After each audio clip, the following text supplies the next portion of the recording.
Bab 3 Sindiran dari Pacar. Hentikan. Chehui bergegas ke depan Qinlang. Sebelum dia sempat berbicara, Yang Siki menggoyangkan kartu tertinggi di tangannya. Kemudian berkata kepada Chehui dengan matanya yang berbinar. Manajer, lihatlah. Anak ini telah mencuri kartu di ruang VIP Anda. Yang Siki masih memiliki senyuman kemenangan di wajahnya. Sekarang dia telah menyelamatkan reputasi dan kerugian bank. Sedangkan Chehui pasti akan memujinya. Chehui memiliki hak untuk berbicara di Citibank wilayah Huadong. Ketika dia tiba di kantor pusat untuk rapat, dia pasti akan memuji dirinya sendiri. Sehingga ada harapan baginya untuk naik jabatan. Yang Siki berpikir dengan indah. Ketika dia menyadari bahwa ekspresi Chehui menjadi suram dan semakin gelap, dia masih tidak mengerti apa yang terjadi. Kemudian dia merasa menggigil ketakutan oleh suara raungan Chehui. Lepaskan Tuan Qin. Saat meraung, Chehui meraih kartu tertinggi itu. Yang Siki ketakutan dan tanpa sadar melepaskan Qinlang. Chehui mendorong Yang Siki menjauh. Kemudian membungkuk dan memegang kartu tertinggi itu dengan kedua tangannya. Tuan Qin, kartu Anda. Maaf sekali. Ini karena saya yang tidak mengajar bawahan dengan baik. Saya minta maaf kepada Anda. Ketika melihat ekspresi Chehui, itu dapat didefinisikan sebagai sebuah kehormatan yang memalukan dan juga kegelisahan. Yang Siki dan para nasabah di sekitarnya semua tercengang. Apakah kartu tertinggi ini benar-benar miliknya? Yang Siki membuka matanya dengan lebar, seperti patung yang hidup. Bahkan dia juga tidak bisa memikirkannya di dalam benaknya. Kartu tertinggi ini berarti setidaknya memiliki harta yang senilai 30 juta yuan. Dia hanyalah pecundang miskin yang baru saja berusia 20 tahun. Apakah punya uang yang begitu banyak? Tidak peduli bagaimana untuk melihatnya. Itu adalah sebuah fantasi. Ini bukan salahmu, Saudara C. Qinlang memasukkan kartu itu ke dalam sakunya dan berkata demikian. Terima kasih, Tuan Qin. Kepala Chehui semakin menunduk. Setelah jeda selama 2 detik, dia baru saja berdiri dengan tegak dan berteriak pada Yang Siki. Untuk apa kamu masih bengong? Segera minta maaf kepada Tuan Qin. Yang Siki bukanlah orang bodoh. Apakah dia masih tidak mengerti? Sekarang, Qinlang di depannya adalah orang kaya yang sejati. Yang Siki bereaksi dan segera membungkuk kepada Qinlang. Tuan Qin, saya sangat menyesal atas perilaku saya yang kasar tadi. Ini karena mata saya yang buta dan membuat masalah secara tidak masuk akal. Ini adalah kelalaian saya sendiri dan saya akan melakukan introspeksi mendalam terhadap diri sendiri. Qinlang berjalan keluar dari sampingnya dan sama sekali mengabaikannya. Tuan Qin, jika Anda memiliki kebutuhan untuk kedepannya, silakan hubungi saya dan saya akan berusaha sebaik mungkin. Chehui sangat menghargai pertemuan dengan Qinlang pada kali ini. Karena takutnya akan sulit bertemu dengan orang seperti ini untuk kedepannya.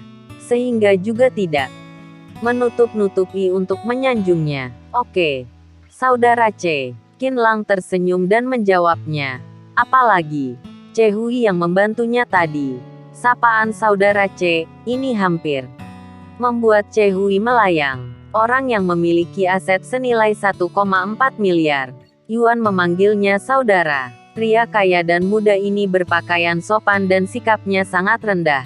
Setelah selesai berbicara, Qinlang melangkah ke pinggir jalan, lalu memanggil taksi dan kembali ke Universitas Jinling ketika memasuki gedung kampus. Mahasiswa lainnya, Qinlang tidak berbicara. Setelah berjalan masuk ke dalam kelas, mata dari semua teman sekelasnya tertuju padanya. Orang malang ini biasanya tidak terlambat. Tetapi hari ini matahari terbit dari barat dan dia sudah terlambat. Lihatlah celananya. Betapa kotornya.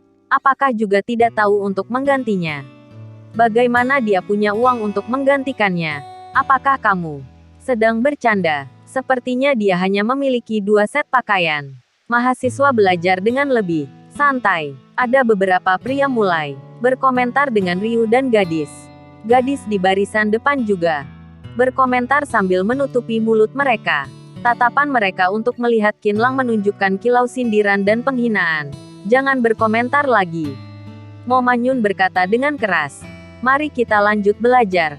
Selama proses pembelajaran, Qinlang menyadari bahwa Mo Manyun telah meliriknya secara disengaja ataupun tidak. Tatapannya penuh dengan tampilan cemas terhadap orang berbakat yang tidak dapat melakukan apapun yang dia inginkan. Sebuah pembelajaran segera berlalu dengan cepat. Kelas berakhir. Setelah bel kelas berbunyi, Mo Manyun membereskan buku pelajaran dan keluar terlebih dahulu. Sebuah suara Wenjing datang melalui pintu belakang. Semua teman sekelas melihat ke arah suara tersebut dan setelah melihatnya, ternyata Zhu Junwen yang datang. Zhu Junwen masuk dari pintu belakang dan berjalan mendekati Xie Wenjing yang sedang duduk di dekat jendela. Xie Wenjing langsung memeluknya dengan genit. Zhu Junwen menekan wajahnya ke bawah dan keduanya secara alami saling berciuman. Ketika melihat adegan ini, banyak teman sekelas yang melihat ke arah Qinlang lagi. Semua orang tahu bahwa Qinlang adalah pacar Xie Wenjing sebelumnya dan masih tidak tahu bahwa Xie Wenjing telah putus dengan Qinlang. Sedangkan Qinlang hanya merasa jijik karena dia pernah mendengar teman sekamarnya berkata bahwa Zhu Junwen setidaknya pernah membawa 5 perempuan untuk tinggal di asrama kampus. Qinlang merasa sangat tidak berharga terhadap Xie Wenjing yang telah mencari orang seperti ini. Zhu Junwen sudah merangkul pinggang Xie Wenjing dan melewati di depan Qinlang. Sayangku, tunggu aku. Setelah Xie Wenjing selesai berbicara, dia berjalan ke depan Qinlang dan mengulurkan sebuah ponsel. Jika kita sudah putus, aku Xie Wenjing juga tidak akan berhutang apapun padamu. Ini adalah ponsel yang kamu beli untukku pada setengah bulan yang lalu. Kembalikan untukmu. Qinlang melirik ponsel Vivo X27 yang dia beli untuk Xie Wenjing sebelumnya dan dia mengambilnya. Setengah tahun kerja paruh waktu baru bisa membeli ponsel VIV0 X27. Xie Wenjing mengeluarkan ponsel putih baru dari sakunya dan mengoperasikannya 2 kali di depan Qinlang. Aku sekarang sudah punya ponsel iPhone X yang terbaru.